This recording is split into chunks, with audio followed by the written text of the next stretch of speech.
Marcos 4, a partir do verso de número 35, farei a leitura. E naquele dia, sendo já tarde, disse-lhes: passemos para a outra margem. E eles, deixando a multidão, o levaram consigo, assim como estava no barco. E havia também com ele outros barquinhos. E levantou-se grande temporal de vento, e subiam as ondas por cima do barco, de maneira que já se enchia de água. E ele estava na popa dormindo sobre uma almofada.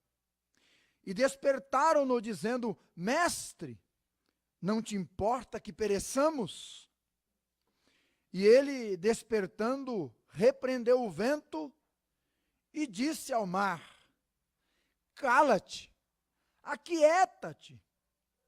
E o vento se aquietou, e houve grande bonança. E disse a eles: por que sois tão tímidos? Ainda não tendes fé? E sentiram um grande temor, e diziam uns aos outros: mas quem é este, que até o vento e o mar lhe obedecem? Quem é este, que até o vento e o mar lhe obedecem? Vamos pensar um pouquinho hoje à noite, irmãos e amigos, não é? E todos aqueles que nos ouvirão, sobre uma vida de fé e não de medo. Uma vida de fé e não de medo. Vamos orar ao Senhor primeiramente. Pai, muito obrigado pela leitura da Tua palavra, pelo privilégio que o Senhor nos dá de não só ler, abrindo-a, mas também de meditar e aprender as lições que nela estão inseridas, através do estudo, ó Deus, desta passagem hoje à noite, que essas verdades possam estimular-nos a uma vida de fé e não de medo, a uma vida de descanso no Senhor, de descansar sobre o Senhor, e não de apavorarmos-nos diante das situações inúmeras, que muitas vezes, incontroladas, ao nosso ver, querem tirar a nossa paz, querem tirar a nossa confiança em Ti. Ajuda-nos, Senhor, a aprendermos a viver descansados sobre o Senhor, para a Tua glória e para o nosso próprio bem. Em nome de Jesus, amém. Eu não sei como é que você chegou no culto aqui hoje. Eu sei que Deus te trouxe. E Ele tem uma razão muito específica.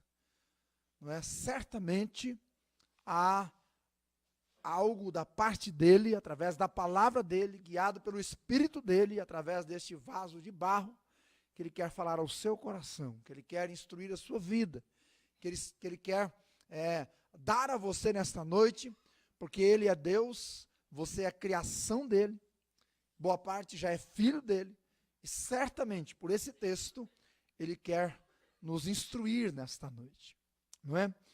E você ouviu a leitura, ou leu comigo aí, na palavra, que é um texto um tanto quanto conhecido, inclusive, não é? Jesus convida os discípulos a passarem a outra margem do lago, não é?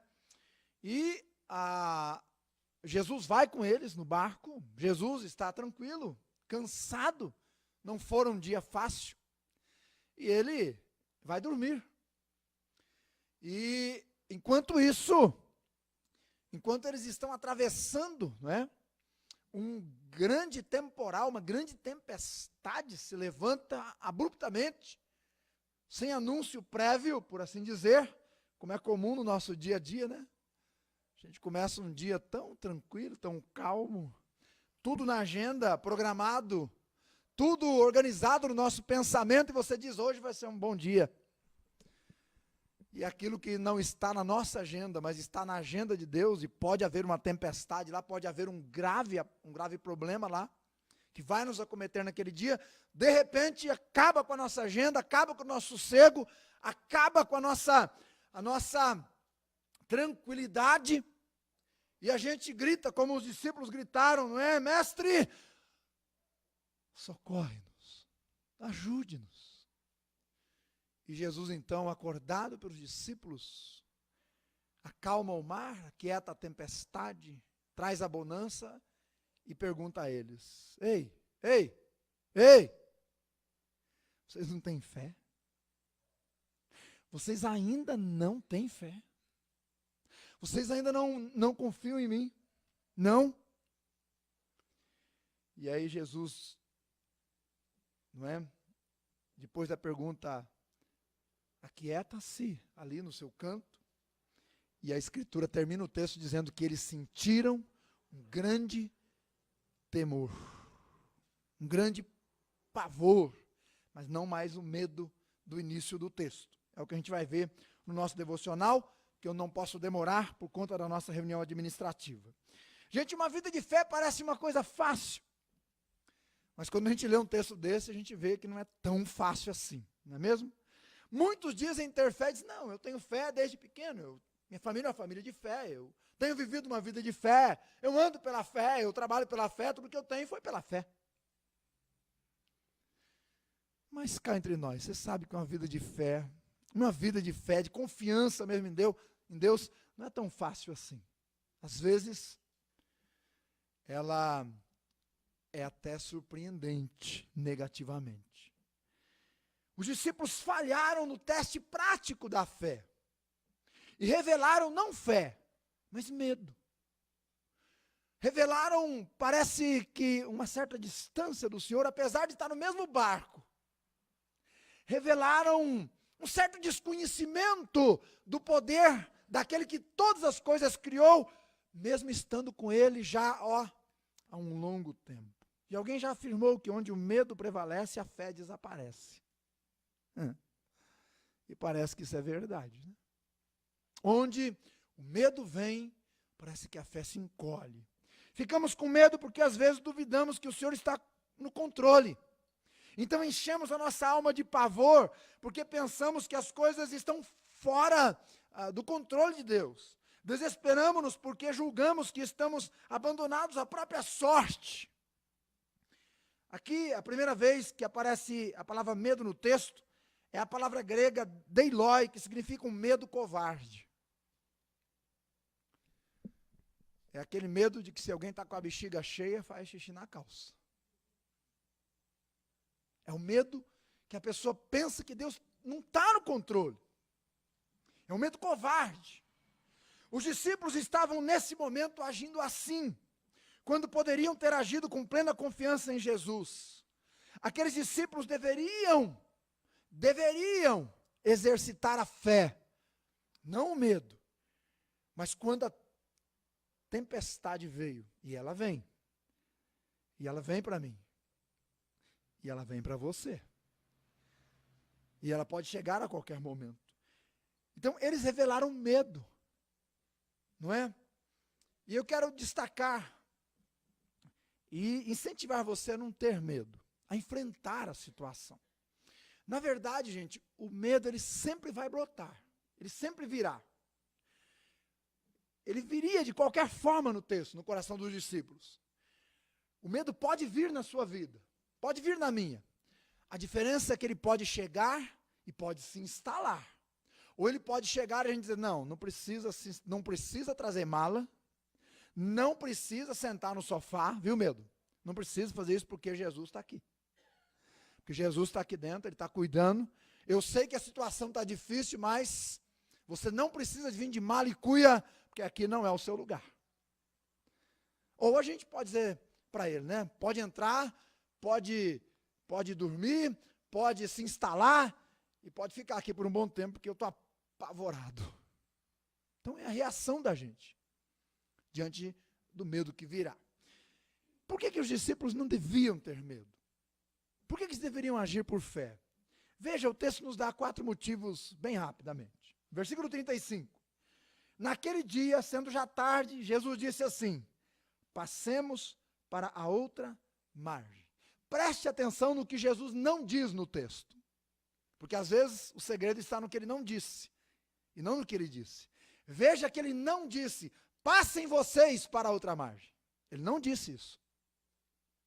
Como ele não disse para nenhum dos seus discípulos, olha, creiam, aprendam e sejam fiéis, vocês por si só. Ele não disse isso. Ele disse, vocês receberão poder e eu estarei com vocês todos os dias. Você está vendo a diferença? Do que Jesus não disse, porque ele disse. Então ele disse, realmente, não é? Passemos nós, quer dizer, eu vou junto, eu vou estar junto, eu vou estar no barco. Eu vou estar lá. Jesus havia empenhado a sua palavra a eles. Vamos passar para a outra margem. Meus irmãos, o destino deles não era o naufrágio. Era o outro lado, era a outra margem. O Senhor, meus irmãos, vela pela sua palavra para cumprir. Quando ele fala, ele cumpre. A promessa e a realidade para Deus são a mesma coisa. A diferença é o tempo. Que às vezes uma promessa que ele faz leva 1 ano, 10 anos, 1000 anos, 2000 anos. Não faz 2018 anos que ele disse, eu vou, mas eu virei. Mas a promessa dele, não é? Se cumpre e se cumprirá cada uma daquelas que ele fez. Pode passar o céu e a terra, diz a Escritura. As minhas palavras não passarão. O que ele fala, ele cumpre. Ele não é um homem para mentir. Sua palavra tem sustentação divina. Ele é a verdade. Jesus não promete a ninguém uma viagem calma como cristão, mas ele garante chegada certa e segura. Isso ele garante. Jesus não nos promete ausência de lutas na nossa jornada, dias fáceis. Aliás, ele nunca disse que os dias finais seriam fáceis. Mas ele disse, eu vou estar convosco, eu virei outra vez, e vocês irão comigo para lá. Isso ele disse. Ele prometeu. A palavra de ordem de Jesus é uma promessa segura. E essa promessa, irmãos, deveria ter encorajado os discípulos. Deveria ter feito com que eles lançassem o medo fora. Se não, ouça o que diz o Salmo 89, 9. Tu dominas o ímpeto do mar.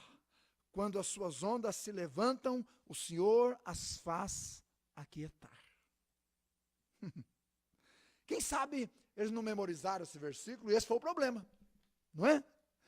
Se tivesse em decor, alguém ia dizer, não, peraí, não precisa ficar com medo. Vejam que o Senhor disse lá no Antigo Testamento. Mas pena que nenhum deles tinha decor naquele momento, né? Mas o texto diz, tu dominas sobre o ímpeto do mar, quando as ondas do mar se levantam, as fazes aquietar. Meu irmão e minha irmã, quando o medo assaltar a sua fé, e ele vem para assaltar mesmo, né? Agarre-se nas palavras e na promessa de Jesus. Quando as pessoas à sua volta disserem para você que a situação está perdida e que não existe mais solução, creia naquilo que Jesus prometeu, porque o impossível para nós, para Ele, está completamente sobre o seu comando, seu cuidado.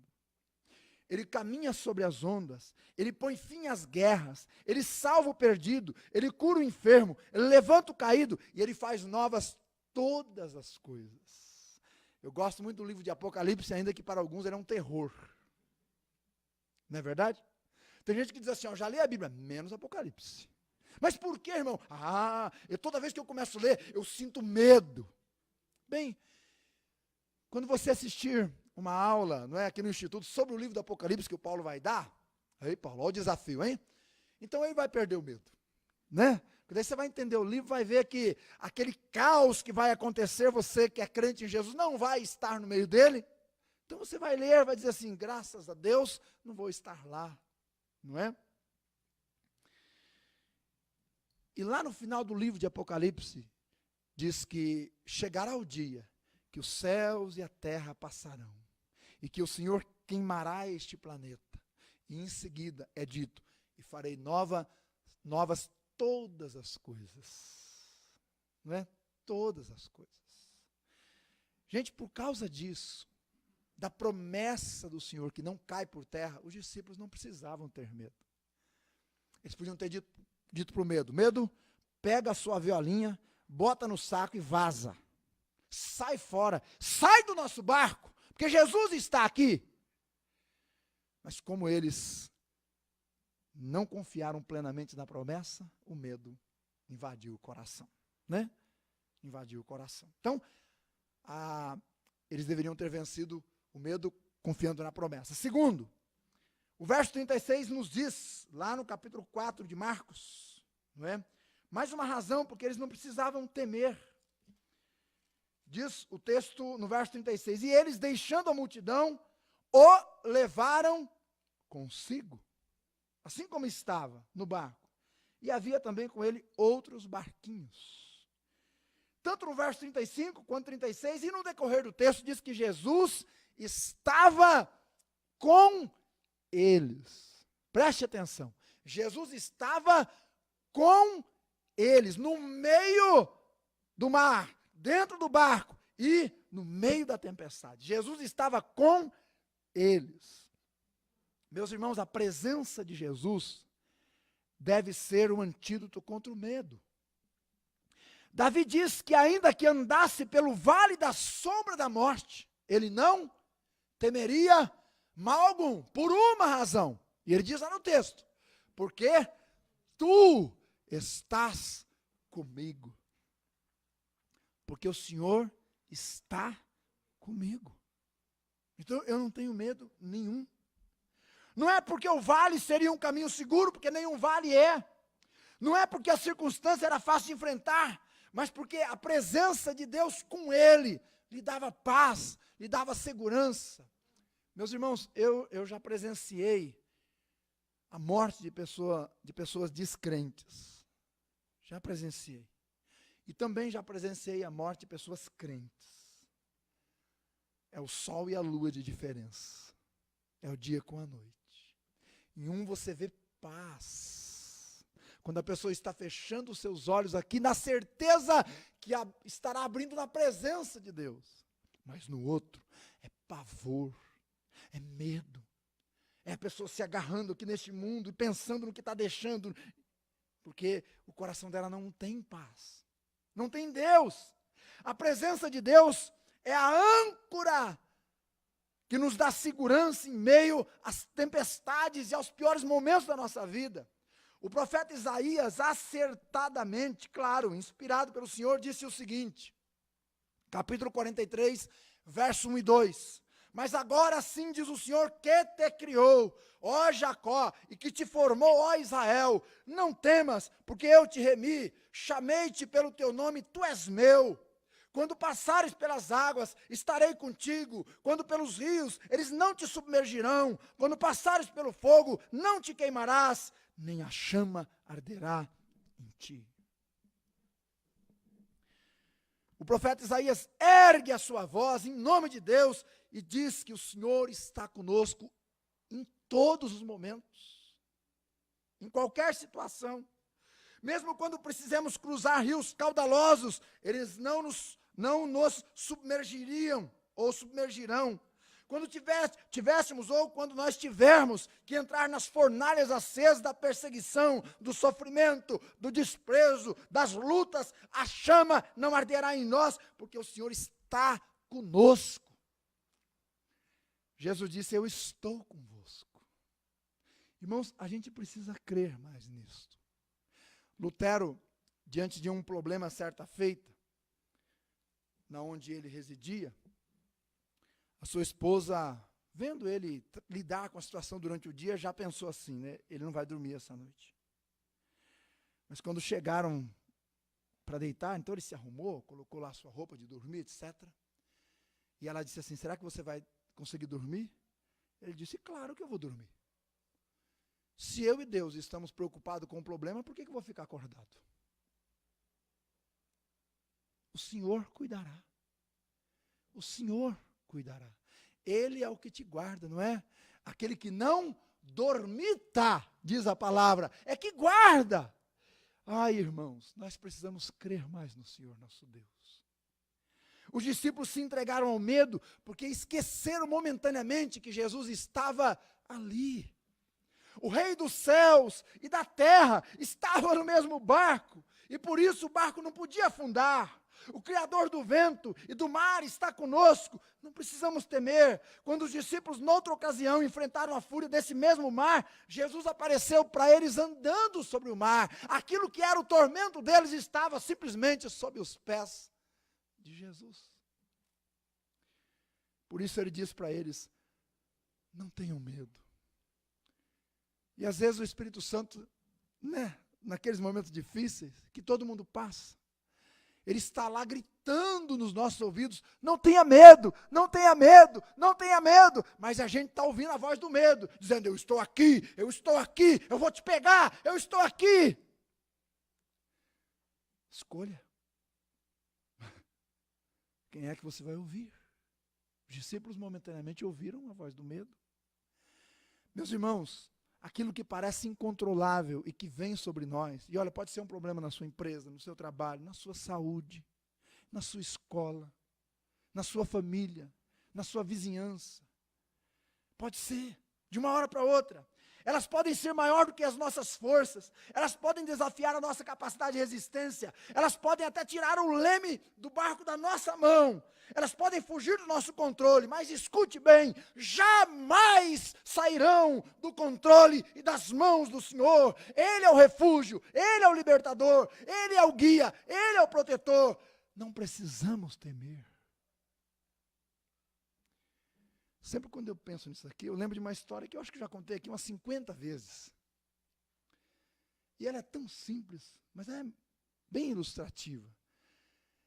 Aquele trem desgovernado, antigamente, quando carregava passageiros, não é? E as pessoas apavoradas, porque o trem desgovernado, uma descida, você viu essa semana que um ônibus numa ladeira, perdeu, o motorista não conseguiu engatar a marcha, caiu, feriu mais de 30 pessoas. Eu não sei nem se morreu outras pessoas, né? Foi feio. Aliás, teve 3 acidentes de ônibus essa semana que passou agora. Mas a menina estava lá no trem, as pessoas apavoradas, e ela com o trem desgovernado, não é? Próxima à cabine, estava lá tranquila, brincando com as suas bonecas. Quando alguém incomodado pela tranquilidade da menina disse assim: ei, o trem está desgovernado, você não tem medo? Ela disse: não. Criança é criança, né? O mundo está caindo, ela está brincando. Você não tem medo? Eu disse: não. Mas por quê? Porque o meu pai é que está dirigindo o trem, pilotando o trem, conduzindo o trem. Ah, se nós lembrássemos que o pai está conduzindo o trem, meus irmãos, nos momentos difíceis da nossa vida. Não é verdade? Nós descansaríamos um pouco mais. E dormiríamos até melhor, né? Porque o pai está no controle. Lembra disso? Mas há mais 2 coisas que eu quero destacar rapidamente. Versículo 38, do capítulo 4, do Evangelho de Marcos, por favor. Capítulo 4, verso de número 38. Deixe-me destacar ali, e a gente vai terminar, já já. E ele estava na popa, dormindo sobre uma almofada. E despertaram-no, dizendo-lhe: mestre, não se te dá que pereçamos? Veja a paz de Jesus. Ele está no barco, dormindo sobre uma almofada. E eles têm que chegar e chamar o nome dele, porque a tempestade não o acordou. Não é? Gente, quando começa qualquer chuvinha mais forte que dá um raio, tem gente que grita. Tem gente que já não dorme, que já sai fechar a janela, e que não sei o quê, desligar tudo da tomada, é um desespero. Jesus está num barco, dentro de um lago, né, chamado até de mar, uma tempestade violenta, as ondas enormes, raio para todo lado, e ele dorme sobre uma almofada. Paz, né? Enquanto a tempestade ruge, com toda a fúria, Jesus descansa. Assim como o homem que jogou a semente no solo e foi dormir, Jesus disse: passemos ao outro lado, e foi dormir. Será que Jesus sabia que a tempestade viria? Eu creio que ele sabe todas as coisas, que nada o apanha de surpresa, e que aquela tempestade estava na agenda de Jesus. Ela fazia parte do currículo de treinamento dos discípulos. Mas se Jesus sabia da tempestade, por que dormiu? Dormiu por 2 razões. Descansava na providência do Pai e sabia que a tempestade não era um monstro, era uma professora. Às vezes, os problemas são professores. Gente, pessoas, você pode fazer o teste com crianças cuja família é super protetora, dá tudo, não passa por problema, não fica doente, fica num casulo, não é? E uma criança que passa necessidade muitas vezes, apanha para arrebentar. E às vezes passa até fome, começa a trabalhar cedo. Você pode observar. Não estou falando aqui de salvação, nem de ser crente ou não. Estou dizendo maturidade na vida. Normalmente, a pessoa que passa pelo sofrimento amadurece mais cedo. Normalmente. Normalmente, o sofrimento, os problemas têm o poder de nos ensinar. Usado por Deus, claro. Não é? Então, o fato de Jesus estar descansando na tempestade já deveria ter acalmado e encorajado os discípulos. Jesus estava descansando na vontade do Pai e sabia que o Pai podia cuidar dele, deles e de todos mais. Isto é paz no vale. Jesus dormiu na tempestade porque ele estava verdadeiramente seguro na vontade do Pai. Ele sabia que não ia morrer no fundo de um mar, mas numa cruz. Pregado numa cruz. As tempestades vêm para tentar nos abalar, mas elas nunca abalam o Senhor. Elas podem ficar fora do nosso controle, mas jamais ficam fora do controle do Senhor. Quando Jesus chegou na aldeia de Betânia, Marta foi correndo e disse: "Ah, Senhor, se o Senhor estivesse aqui, meu irmão não teria morrido. Porque o Senhor ia curar ele. O Senhor ia sarar ele, a doença ia embora." Mas Jesus disse assim: "Se você crer, verá a glória de Deus. Tire a pedra." "Senhor, mas já faz 4 dias, já cheira mal." Tirem a pedra. Meus irmãos, às vezes o nosso problema são as pedras que ficam... Sabe quando você está com conjuntivite, que parece que tem areia no olho? E aí, ou quando está com Dordole, né, também, aquela outra doença, e tem vários, né? Viúva, etc, né?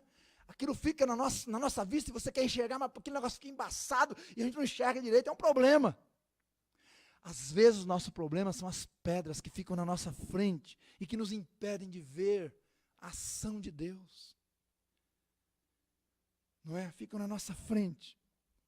Ela pensou que a morte tinha colocado um ponto final nas inesgotáveis possibilidades de Jesus, quando Jesus disse: "Tira a pedra. Pare de olhar para a pedra, olhe para mim. Pare de parar-se numa pedra, venha buscar socorro em mim." Nós temos um projeto de colocar nossa vida à disposição do Senhor nas escolas públicas para servir a Ele ali, educando pessoas na fé, vagarosamente. Nós começamos esse projeto faz 1 ano e meio. Na verdade, um pouco mais atrás, mas 1 ano e meio que efetivamos. E esse ano, no mês de junho, surgiu essa oportunidade. Irmãos, eu precisava de um documento, depois de preparar todos os documentos para trazer na escola, aqui perto da igreja, precisava de um documento, que se chama Certidão de Antecedentes Criminais da Receita Federal. Uma coisa simples, né? Afinal de contas, nunca fui preso, nunca matei ninguém, nunca, né? Então, tranquilo. E eu dei entrada. Era para sair rapidinho. E o negócio começou a enrolar. Só faltava esse documento. Se eu não apresentasse até o dia 27, ao meio-dia, todo o trabalho de anos ia por água abaixo.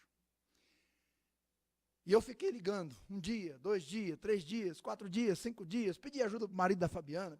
Olha, foi um... E fiquei orando ao Senhor. Chegou no último dia, estava com o pastor Carlos lá na Aparecidina, uma reunião lá, de pastores, tinha que voltar para cá. Eu já tinha meio que até disse: olha, hoje, meio-dia tem que estar lá, não saiu até agora.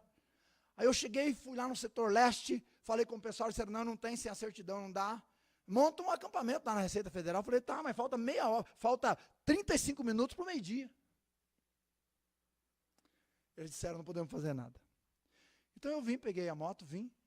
E quando eu estava passando perto da Polícia Federal, não é nem Receita, é Polícia Federal, eu falei: vou dar mais uma passadinha. Passei e parei. Quando eu entrei, o rapaz falou assim: senhor de novo aqui? Falei: eu mesmo. Em pessoa, eu mesmo. Eu falei assim: dá. Ele falou assim: olha, não saiu ainda. Eu falei assim: dá para você ligar lá para o policial? Pedir com jeitinho, educadamente, né? Aquela cara de choro, sabe como é que é, né? Na verdade, eu estava meio tenso, né? Ele falou assim, vou tentar. Pegou o telefone, ligou. Aí desligou o telefone e falou assim, você pode esperar 5 minutos? Eu falei, por quê? Ele está terminando de fazer. Eu sei, Deus do céu, tem misericórdia.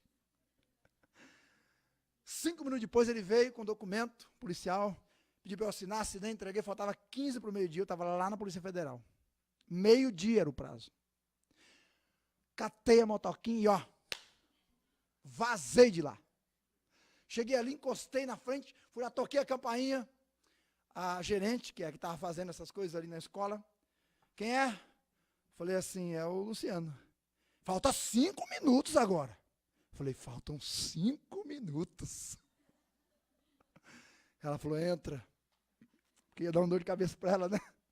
Aí eu entrei. E pela graça de Deus, irmãos, né? Deu certo. Toda a documentação, tudo certinho. Estamos aí em fase de ajudar, né, a escola como podemos ali, no sentido de entrar e poder testemunhar, e devagarosamente já temos tido boas oportunidades para a glória do Senhor, devagar, atendendo quando a gente pode, não é? E quando a escola precisa, se eu posso ir lá, dar uma força quando é possível. Tanto tempo quisemos entrar, mas só Deus permitiu. Sabe por quê? Porque para Jesus não há causa perdida. Não há causa perdida. Mesmo que a gente esteja no fundo do poço, no fim da linha, mesmo que nós tenhamos chegado a um estado completo de esgotamento, Jesus pode colocar a gente diante de um milagre. Ele disse, Lázaro, vem para fora. E Lázaro ouviu e saiu. O que é que morreu na sua vida? Seu casamento? Sua esperança? O que é que morreu? A fé? O ânimo? O que é que morreu? Se alguma coisa morreu, quero dizer para você hoje à noite, o mesmo Jesus que disse, Lázaro, vem para fora, tem poder para dizer para você, casamento, você vai ser restaurado. Fé, você vai ser mais forte do que nunca. Ânimo, você vai voltar. E você vai ser uma bênção. Em último lugar, versículo 39, e eu termino. E ele despertando, repreendeu o vento e disse ao mar, cala-te, aquieta-te. E o vento se aquietou e houve grande bonança. Meus irmãos, aquele que estava no barco com os discípulos, é o Criador da natureza. Ele tem poder, então o poder de Jesus estava lá. As leis da natureza estão nas suas mãos, ele controla o universo. A natureza ouve a sua voz e obedece. Seguimos ao Senhor que tem todo o poder e autoridade nos céus e na terra. O pastor Carlos pregou domingo à noite, ele tem todo o poder e trabalha para aqueles que nele esperam. Ele nos conheceu e nos amou antes da fundação do mundo, nos destinou para a glória, nos chamou, nos converteu, está trabalhando em nós, está fazendo obra em nós. Nós somos um projeto em construção, irmãos, somos dele, ele cuida de nós. Quem toca em nós, toca na menina dos seus olhos. O nosso maior problema, na verdade, não está fora de nós, muitas vezes está dentro. Nós somos gigantes da falta de fé, da falta de confiança, da desconfiança da presença, do poder dele na nossa vida. Termino. Quem é este que até o vento e o mar lhe obedece? Quem é este? É aquele que disse, eis que estou convosco todos os dias. Vamos passar para outra margem. Vamos seguir firme na fé. Qualquer dia desses você ouvirá lá do céu os sons do arrebatamento. E aí ele vai dizer, bem está, servo bom e fiel. Entra para o gozo do teu Senhor. Fique firme, irmão. Uma vida de fé, não de medo. Vamos orar. Pai amado, obrigado por este momento aqui. Obrigado pela tua fidelidade, pela tua grandeza e tua glória. Obrigado por cuidar da gente. Ajude-nos a termos uma fé firme, viva. Senhor, às vezes, uma notícia, um cálculo, uma conta, quer tirar a nossa paz, quer gerar o medo, quer impor sobre nós a desconfiança, Senhor. Perdoa-nos, quando ao invés de olharmos para Ti, deixamos que essas coisas subam no nosso coração e tirem a nossa alegria, tirem a nossa confiança. Por favor, perdoe-nos. Aumente a nossa fé, para que possamos ser compatíveis com o nome que carregamos de filhos do Deus vivo. Abençoe o restante desta reunião Que a graça do Senhor seja sobre cada um aqui, em nome de Jesus. Amém. Amém.